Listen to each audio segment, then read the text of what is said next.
Hello. I want to start off with talking about leadership. I believe leadership style is not something that's fixed. It's not a personality trait, so to speak. Leadership style should be a skill, something that can be adaptable and flexible and willing to change. I think style changes with a person's experience. Like you could go into your leadership style when you're first fresh with one way, and then with your own experience through a company or through life, that can change and that can adapt to what you've learned what works best.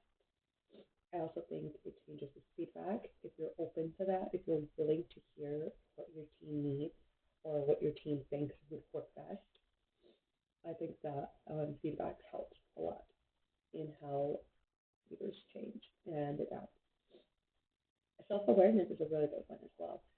If you are aware of something that you're doing and you can see that it's negatively affecting your team, and you take that and you become willing to make the difference of what you think will work best.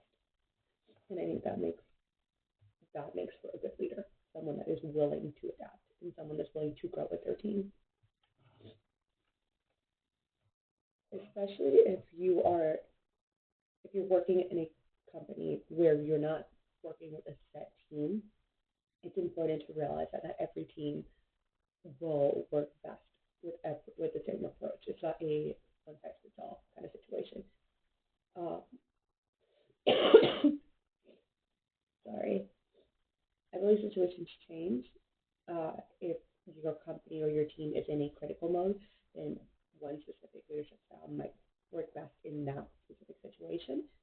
And then it could be your regular time where you want to welcome creativity. Like in marketing, we want a free environment, something that allows you to grow, allows you to experiment and create. An example of this would be an example of someone that's not willing to adapt would be our current boss or my current boss. He is not open to feedback. He is not open to adapting. It's his way or the highway. Sorry.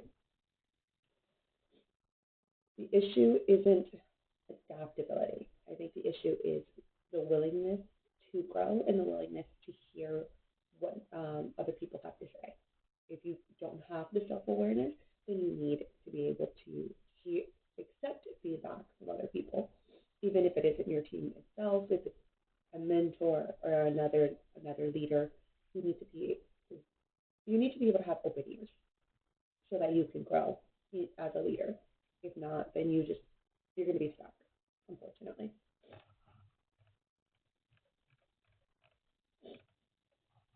Um, for example, tying back to that boss, he is the kind of leader that is authoritative. He is autocratic. He is someone that you could even say is a dictator.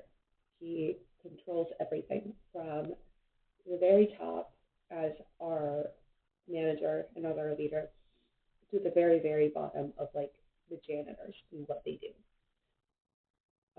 In this unique, not necessarily unique, but this specific situation, he is our owner, CEO, and manager all in one.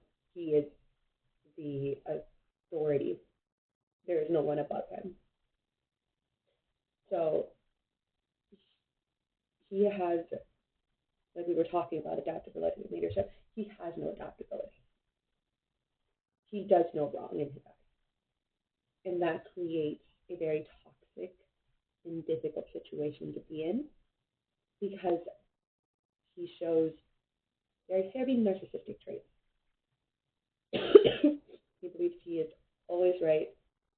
He rejects any feedback or criticism that the different team members and managers try to give him. And he just lacks accountability because obviously everyone makes mistakes. Everyone has a moment where they don't know best. That's why you have different departments. That's why you have other managers under you. And he just, and when he makes a mistake, there is no, I'm sorry, there is no, oh, that's my bad, or like, I need to learn. There is no accountability on his end. He is, he is someone that is extremely micromanaging. He has no trust in his employees and his team. So even though he will delegate tasks or projects for us to do, everything needs to be micromanaged. So there is no update of the day. There is no, oh, this is what's happening. This is, can you approve that so I can move on to the next stage or the next step or milestone? And that creates a slow turnaround for our company, or slower than it should be. This is he is someone that's high performance, high turnaround with no support and no guidance. So, for example, tying back to what we were just talking about, if we bring in something for a project and we're looking for the all clear green light, he won't tell us if it's, he will say, we'll get lucky. He'll be like, yes, I approve. Or he'll be like, no, this is wrong. But he won't tell you what is wrong. Or he'll just tell you what is wrong, actually. He'll just tell you what is wrong. He won't tell you how to fix it. Or what would be the better option. Or what he is looking for.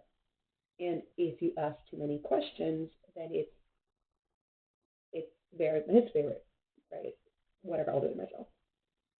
And then that creates stress in him, and which he throws back the stress on all of us.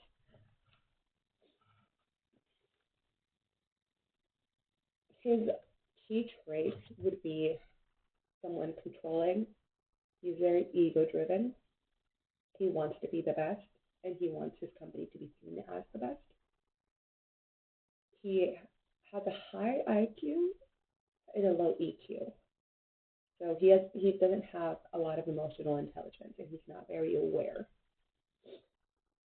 He is the type of person that blames everyone else for his failures. If something goes wrong, it's someone else's fault, not his. He is the type of person that will take credit for success, but blames the errors or failure on his team.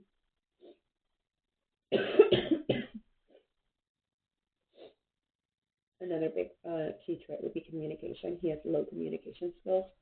He talks to you, not with you.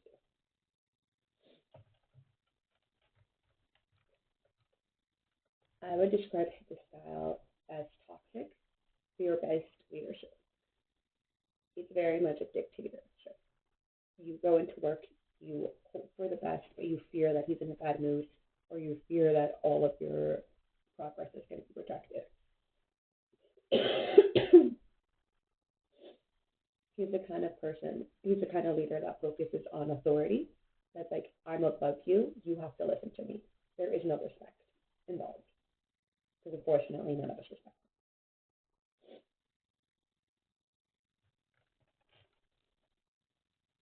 This type of leadership, the impact it has on us as a team is no trust.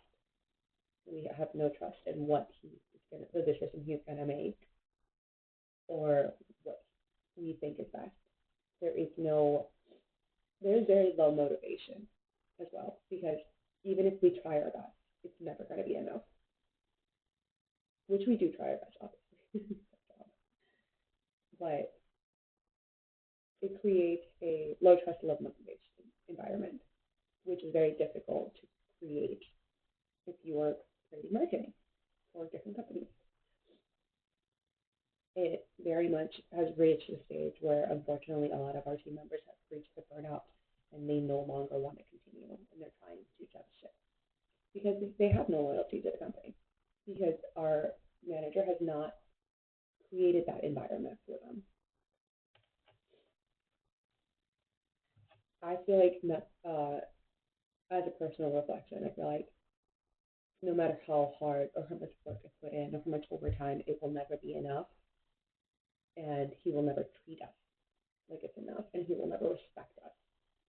This is the kind of environment where effort is not recognized.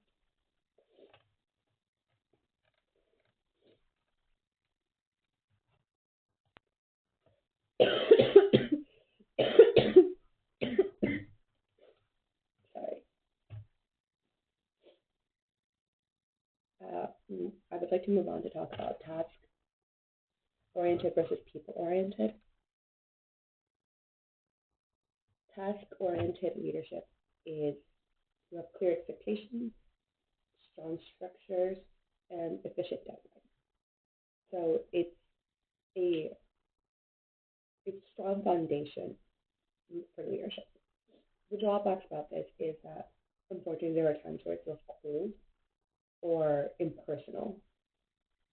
It feels like there's like a low employee morale and can eventually lead to burnout, like we were talking with my current personal insurance.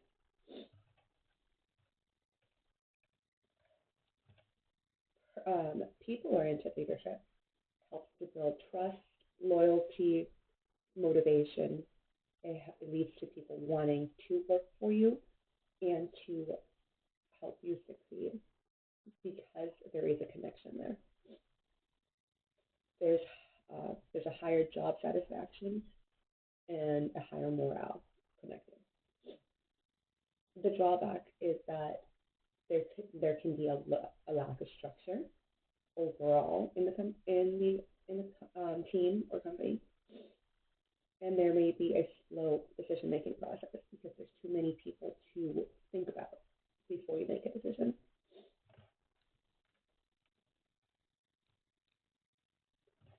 I believe I apologies. I think that people-oriented leadership can have a higher impact, higher positive impact with your team. And I believe it can be done in a very healthy and successful way. I value teamwork and morale, and I've seen what can happen if you are too task-oriented, and it can lead to toxic leadership that kills motivation in your team. So we can draw back to the example from the beginning, earlier in our discussion about my current boss, who is much more task-oriented, and it's all the results, none of the morale, and that quickly creates a very toxic environment that can lead to a big turnaround in your employees. Apologies. What we are looking for is a balanced leadership. Even I believe that you can be both. You can be people-oriented while also thinking about tasks. You just can't be too left or too right. There should be a balance in leadership.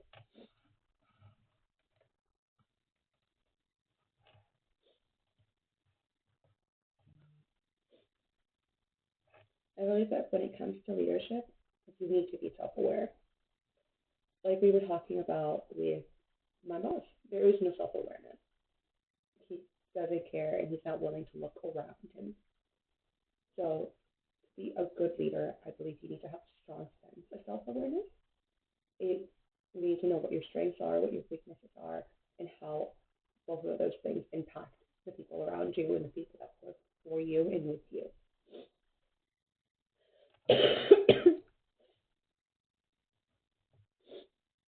I believe emotional intelligence is something important, and it can lead to you being successful or you unfortunately failing as a leader.